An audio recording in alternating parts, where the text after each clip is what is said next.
और इंडिया गठबंधन के दलों को जिस बात की आशंका थी वो पूरी तरह से सच साबित हुई। ये पूरा जो इंडिया घटक दलों, एनडीए घटक दलों को जो मंत्रालय मिला है, वो मंत्रालय अगर आप देखेंगे तो उस मंत्रालय की सूची में एनडीए के घटक दलों को ना तो गृह मिला, ना रक्षा मिला, ना वित्त मिला, ना विदेश मिला, ना वाणिज्य मिला, ना रेल मिला, ना सड़क मिला, ना कृषि मिला, ना शिक्षा मिला, ना स्वास्थ्य मिला, ना दूरसंचार मिला। खाली हाथ में झुंझुना मंत्रालय मिला, झुंझुना मंत्रालय। और यह पहला संकेत है। भारतीय जनता पार्टी ने साफ तौर पे संकेत दिया है कि जो उनकी प्रवृत्ति है, कार्य करने की शैली है, अपने घटक दलों को धीरे धीरे करके समाप्त करना, खत्म करना, उनको अपमानित करना, उनकी ताकत को समाप्त करना, मंत्रालय के बंटवारे के बाद इसकी शुरुआत हो गई है। हमने पहले भी ऐसा देखा। जब वे नवीन पटनायक जी के साथ थे, उनके साथ क्या बर्ताव किया। उद्धव ठाकरे जी की तीर कमान चुरा ली, महाराष्ट्र में उनकी पार्टी तोड़ दी। शरद पवार जी की घड़ी चुरा ली, मध्य प्रदेश में सरकार गिराई, कर्नाटक में सरकार गिराई, उत्तराखंड में गिराई, अरुणाचल में गिराई, गोवा में जोड़ तोड़ करके बनाई, महाराष्ट्र में सरकार गिराई। तो पूरे देश में जोड़ तोड़ करके, विधायकों की खरीद फरोख्त करके, सांसदों की खरीद फरोख्त करके इन्होंने पार्टियों को तोड़ा है 10 साल में। और ये झुंझुना मंत्रालय जो दिया है इन्होंने एनडीए के घटक दलों को, अगला चरण इनकी पार्टियों को खत्म करने का होगा। क्योंकि जो जो बातें हम लोग कहते हैं लगभग सच साबित होती है। और वो कैसे होगा? गलती से अगर बीजेपी का स्पीकर बन गया तो उसके 3 बड़े खतरे हैं। नंबर 1 खतरा, बाबा साहब डॉक्टर भीमराव अंबेडकर जी के द्वारा लिखे गए संविधान की धज्जियां उड़ाई जाएंगी। नंबर 2 खतरा, एनडीए के घटक दलों को, टीडीपी को, जेडीयू को, जेडीएस को, आरएलडी को, चिराग पासवान जी की पार्टी को, इन सारी जो छोटी छोटी पार्टियां हैं, छोटी से लेके बड़ी तक की पार्टियां हैं, पवन कल्याण जी की पार्टी है, इन सारी पार्टियों को तोड़ तोड़ के बीजेपी के साथ मिलाया जाएगा। और तीसरा, कोई भी मनमाना बिल सरकार लेके आएगी और जो भी सांसद आवाज उठाएगा, मार्शल से उसको बाहर फेंकवा दिया जाएगा। भारतीय संसदीय इतिहास में 150 सांसद पहली बार मोदी जी की सरकार ने निलंबित किया था। और यह कहने की बात होती है कि यह तो लोकसभा अध्यक्ष का फैसला है, यह तो राज्यसभा के अध्यक्ष का फैसला है। निलंबन का प्रस्ताव सरकार लेके आती है। संसदीय कार्य मंत्री निलंबन का प्रस्ताव रखते हैं और सांसदों को निलंबित करके बाहर किया जाता है। और कम से कम एक विषय में मेरी सलाह जरूर माननी चाहिए सांसदों को, क्योंकि सबसे ज्यादा भुक्तभोगी निलंबन की कार्रवाइयों का और मार्शल के द्वारा बाहर फेंके जाने की कार्रवाइयों का मैं रहा हूं। बीजेपी वाले चिल्ला चिल्ला के कहते हैं 56 बार बेल में गए 6 साल के अंदर। कोई अपनी लड़ाई लड़ने के लिए नहीं गया, जनता के मुद्दे उठाए, कभी किसान के सवाल, कभी नौजवान के सवाल, कभी पहलवान के सवाल, कभी मणिपुर के सवाल, कभी शिक्षा मित्र के सवाल, कभी ओल्ड पेंशन के सवाल, और मुझे निलंबित किया गया, बाहर किया गया। तो मैं अभी भी इस घटना के बाद कि एनडीए के घटक दलों को झुंझुना मंत्रालय मिला है, मैं टीडीपी, जेडीयू जैसे दलों से अनुरोध करूंगा कि कम से कम स्पीकर अपना बनाइए। ये आपकी पार्टियों के हित में है, ये बाबा साहब डॉक्टर भीमराव अंबेडकर जी के द्वारा दिए गए संविधान के हित में है और ये भारत के लोकतंत्र की रक्षा के हित में है। ये संसदीय परंपराओं के हित में है कि स्पीकर टीडीपी का होना चाहिए और अगर बीजेपी उस पर समर्थन नहीं करती तो इंडिया के घटक दलों को निश्चित रूप से इसके बारे में विचार करना चाहिए। बीजेपी के समर्थन के बगैर अगर टीडीपी अपना स्पीकर का उम्मीदवार मैदान में उतारती है तो इंडिया के घटक दलों की और इंडिया गठबंधन की बहुत महत्वपूर्ण भूमिका होगी, कांग्रेस से लेकर सारे दलों की। दूसरी और सबसे हैरान करने वाली बात, भारतीय जनता पार्टी ने चुनाव परिणाम आने के बाद उत्तर प्रदेश के लोगों को जिस तरह से मां बहन की गालियां दी हैं और खास तौर से अयोध्या वासियों को जिस तरीके से मां बहन की गालियां दी जा रही हैं, वो बहुत ही अफसोसजनक और पीड़ादायक है। आपको लोगों ने प्रधानमंत्री बना दिया, यूपी के लोगों ने। एक नहीं, दो नहीं, तीन बार आप प्रधानमंत्री बन गए और अब आप अयोध्या के लोगों को गाली दे रहे हैं। प्रभु श्री राम की नगरी की प्रजा को आप गाली दे रहे हैं, मां बहन की। पूरी की पूरी बीजेपी मिलकर हिंदुओं को गाली दे रही है, यूपी वालों को गाली दे रही है। अरे भाई, एक बार आपको 74 सीट दे दिया, एक बार 65 सीट दे दिया, अब की आपकी मान लीजिए कम सीटें आई तो आप गाली देंगे? यह है बीजेपी का असली चरित्र, जो मैं बार बार कहता हूं। पहले मुसलमानों को गाली दिया, फिर सिखों को गाली दिया, फिर ईसाइयों को गाली दिया, फिर दलितों को गाली दिया, फिर पिछड़ों को गाली दिया, फिर आदिवासी युवक के सिर पे पेशाब किया, फिर हाथरस कांड के समर्थन में खड़े हुए, फिर जाटों को गाली दिया, मराठों को गाली दिया और अब सारी सीमाएं पार करके किसानों और जवानों और पहलवानों को गाली देने के बाद अब हिंदुओं को मां बहन की गालियां दी जा रही है।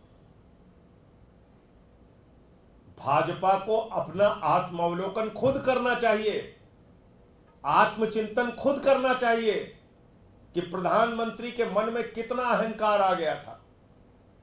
गाना गा रहे थे बीजेपी वाले, जो राम को लाए हैं हम उनको लाएंगे। हिंदू धर्म की मान्यता है कि प्रभु श्री राम सृष्टि के रचयिता हैं, वो इंसान को लेके आए हैं।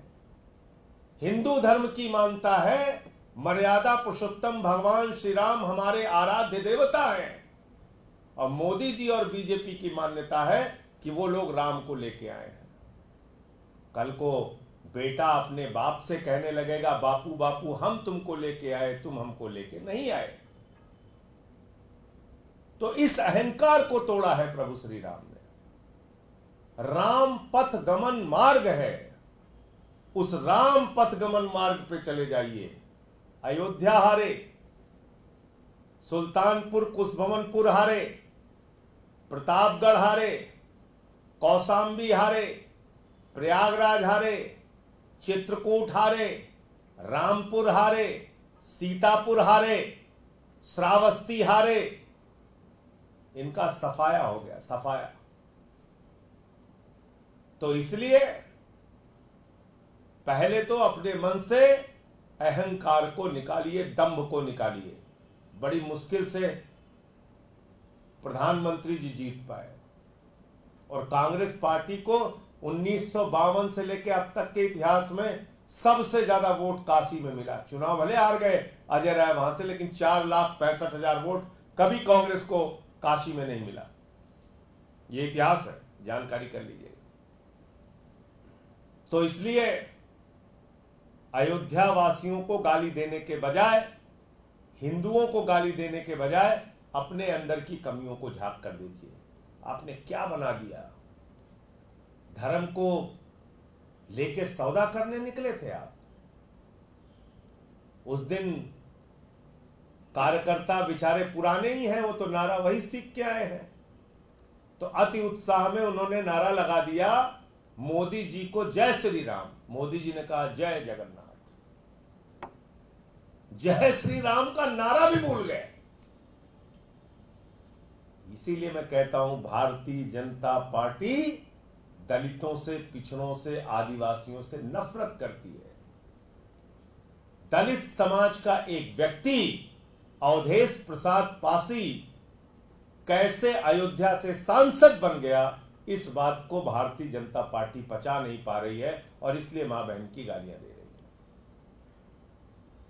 जब अखिलेश यादव जी 5 साल मुख्यमंत्री रहते हैं, अपना आवास खाली करते हैं, तो उसको गंगा जल से धुला जाता है।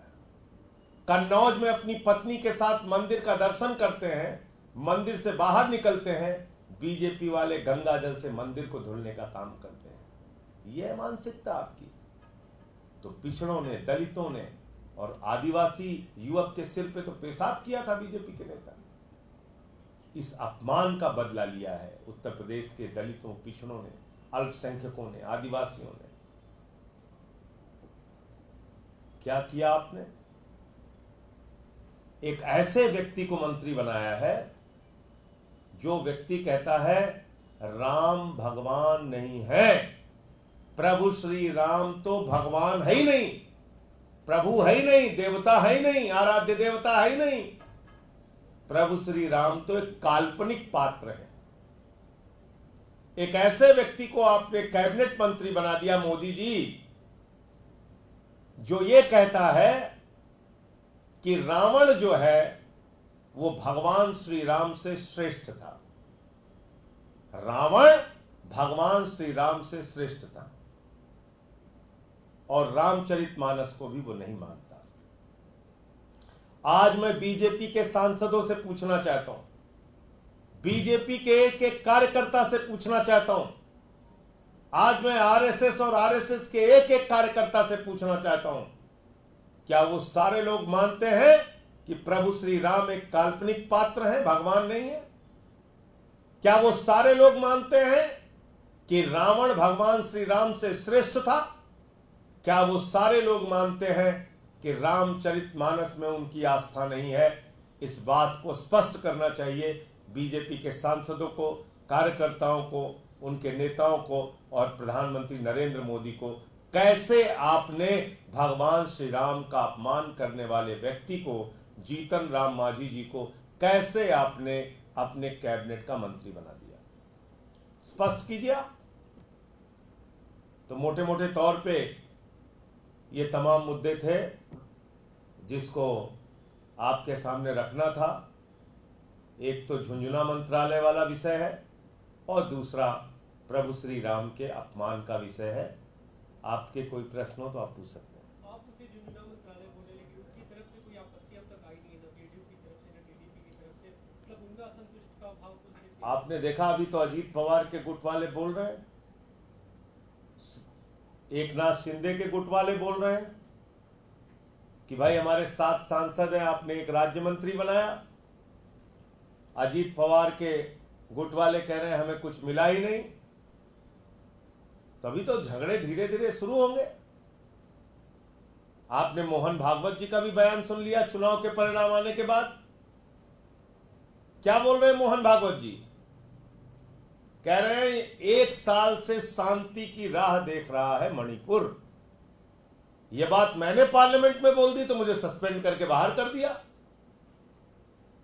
मणिपुर हिंसा का ही सवाल मैंने उठाया था जब मुझे सस्पेंड करके बाहर किया इस सरकार ने। प्रस्ताव लेके आए मेरे खिलाफ निलंबन का, और अब वही बात खुद मोहन भागवत जी बोल रहे हैं।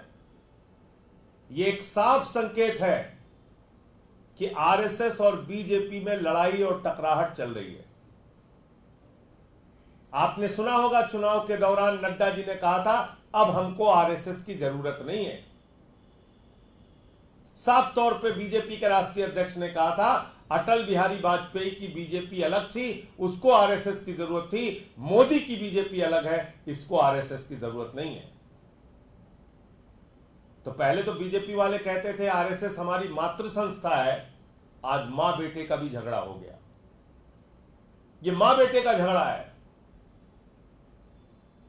मोहन भागवत जी कह रहे हैं प्रतिपक्ष के साथ सही बर्ताव कीजिए। वो आपके विरोधी नहीं है, वो प्रतिपक्ष है। कभी इस मान्यता में विश्वास रखा?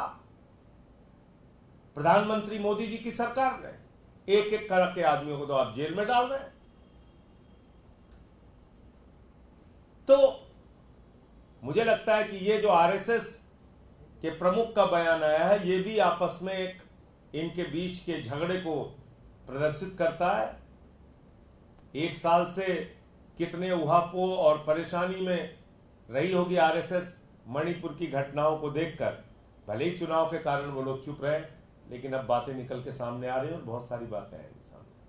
जितेंद्र राम मांझी का बयान आया है अखबार में, कई काम कोई छोटा बड़ा नहीं होता है, मोदी जी ने मुझे बड़ी जिम्मेदारी दी है और मैं निभाऊंगा। आप लोगों ने जिस तरह का आरोप लगाया। अरे भाई, दो बड़े इनके सहयोगी हैं, एक को मछली मंत्रालय दे दिया, दूसरे को जहाज मंत्रालय दे दिया। भाई जेडीयू के लल्लन सिंह जी को और पूरे बिहार को ये उम्मीद थी कि रेल मंत्रालय कम से कम बिहार के खाते में जाएगा, तो उनको आपने मछली मंत्रालय दे दिया, पशुपालन मंत्रालय दे दिया, पंचायती राज दे दिया, और एक को हवा